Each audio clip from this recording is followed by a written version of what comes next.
Inter college के प्रांगण में स्वतंत्रता दिवस मना रहे हैं और इस स्वतंत्रता दिवस पर हम लोगों के बीच उपस्थित है मुख्य अतिथि के रूप में आदरणीय श्रीमती मैत्रेयी शाक्य जी, जिनके प्रेरणा से कहिए और जिनके सुझाव से इस विद्यालय की शुरुआत हुई। और हमारे प्रिंसिपल साहब हैं जिन्होंने ये विद्यालय करीब करीब मेरे ख्याल से 15 साल तो हो गए होंगे आपको यहाँ, 17 साल पूरे हो गए और 17 साल से इस विद्यालय को अपना अमूल्य योगदान दे रहे हैं। और यही इस विद्यालय के समझ लीजिए कि दिन प्रतिदिन के आपके बीच रहते हैं और प्रधानाचार्य तो हैं ही, यही इस विद्यालय के फ्रेंड, फिलॉसफर और गाइड हैं। और आज जो विद्यालय हमारे इस मुकाम पर आया है, इसके लिए बहुत कुछ इनका योगदान है। हमारे बीच समिति के जो समिति शाक्यमुनि मानव कल्याण समिति इस विद्यालय को संचालित कर रही है, उसके माननीय अध्यक्ष के.पी. शाक्य जी हैं और उसके माननीय सदस्य गण भी हमारे बीच मौजूद हैं। गोपाल गुप्ता जी मौजूद हैं, छोटे भाई विजय कुशवाहा जी मौजूद हैं। और हरदम ऐसा कोई कार्यक्रम इस प्रांगण में नहीं हुआ जिसमें डॉक्टर शिव प्रसाद विश्वकर्मा जी की उपस्थित न हुई हो। और वे सम्यक पार्टी के भूतपूर्व राष्ट्रीय अध्यक्ष तो हैं ही, सबसे बड़ी बात है कि इस विद्यालय को उनका हरदम मार्गदर्शन मिलता रहा है। आज इस स्वतंत्रता दिवस पर आप लोगों ने बहुत अच्छे सांस्कृतिक कार्यक्रम प्रस्तुत किए। बच्चों ने, जिन अध्यापकों ने तैयारी की थी और जिन गार्जियन ने अपने बच्चों के ड्रेस के लिए और उनको तैयारी के लिए उनको प्रेरित किया था, और उन बच्चों को मैं बहुत बहुत बधाई देता हूं, साधुवाद देता हूं। उन्हें क्या कहिए कि एक ढंग से धन्यवाद देता हूं कि उन लोगों ने इतना अच्छा प्रिपरेशन करके इस मंच पर प्रस्तुत किया। बच्चों, हम ज्यादा बात नहीं कहेंगे, हम एक बात आपसे कहेंगे कि हम आज आजादी का जश्न मना रहे हैं। इसका अर्थ हुआ कि 1947 के पहले ये देश क्या था? गुलाम था। अगर हम गुलाम थे, और कितने साल तक गुलाम रहे? कितने साल तक गुलाम रहे भाई? 200 साल तक गुलाम रहे। तो हम गुलाम क्यों रहे, इस पर चिंतन करने की जरूरत है। क्योंकि आजादी मिल गई है, इसकी कोई गारंटी नहीं है कि आप फिर गुलाम नहीं हो जाएंगे। हमें जिन कारणों से गुलाम हुए थे, उन कारणों को अब आगे इस देश में नहीं उत्पन्न होने देना है। हम गुलाम क्यों हुए? क्योंकि हमारा ये पूरा जो विशाल भारत देश है, ये छोटे छोटे राजा राजाओं में बटा हुआ था। जब छोटी छोटी ताकत में आप बटे रहोगे तो कोई एक बड़ी ताकत आकर के बारी बारी से आपको पराजित कर देगी। और हमारा ये जो सामाजिक ताना बाना है इस देश में, हम तमाम जातियों में, तमाम वर्णों में, तमाम तरह की हम लोगों के बीच विविधता रही। विविधता होनी अच्छी बात है, लेकिन उस विविधता से विभाजन हो जाए ये अच्छी बात नहीं है। लेकिन इस देश में राजनीतिक तौर पर भी हम विभाजित थे और हम सामाजिक तौर पर विभाजित थे। इसलिए अंग्रेजों ने धीरे धीरे पूरे देश को कब्जा कर लिया।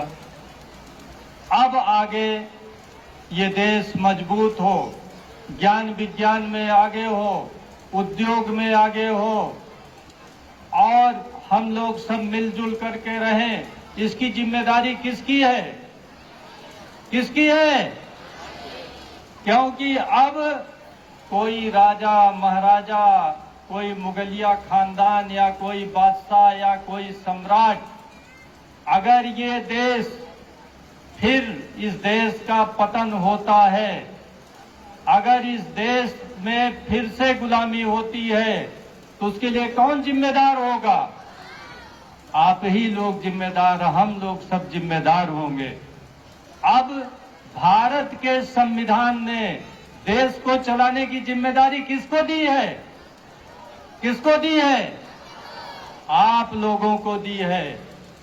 जब आप लोगों को दी है तो देश को चलाने की जिम्मेदारी लेना पड़ेगा। और देश की जिम्मेदारी कब अच्छी तरह आप निभाओगे? जब कायदे से पढ़ोगे और लिखोगे। और इसलिए देश की जिम्मेदारी निभाने के लिए सबसे जरूरी है कि आप बहुत पढ़िए, मेहनत करिए। आज दुनिया के देश में, आज दुनिया में जितने देश हैं, सबसे शक्तिशाली देश कौन है?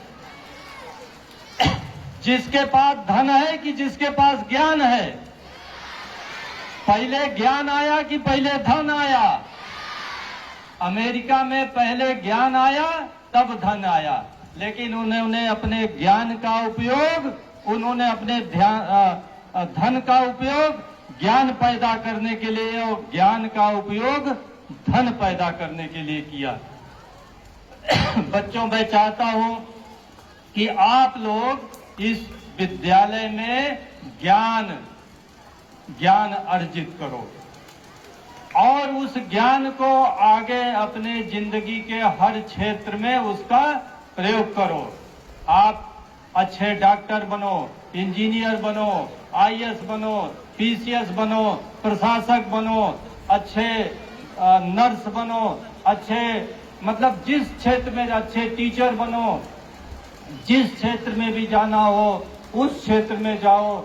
लेकिन सबसे जरूरी है कि उस ज्ञान का उपयोग, अपने चेतना का उपयोग, अपने धन का उपयोग इस प्रकार से करिए कि हम समाज में ये लगे कि हम भारत को मजबूत कर रहे हैं।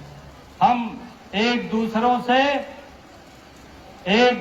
से भारत के प्रत्येक नागरिक से कैसा व्यवहार करें कि सभी हमारे क्या हैं? सभी हमारे भाई हैं और सभी बराबर हैं। तो जब आपके अंदर ये बात होगी तो ये भारत टुकड़ों टुकड़ों में नहीं बटेगा।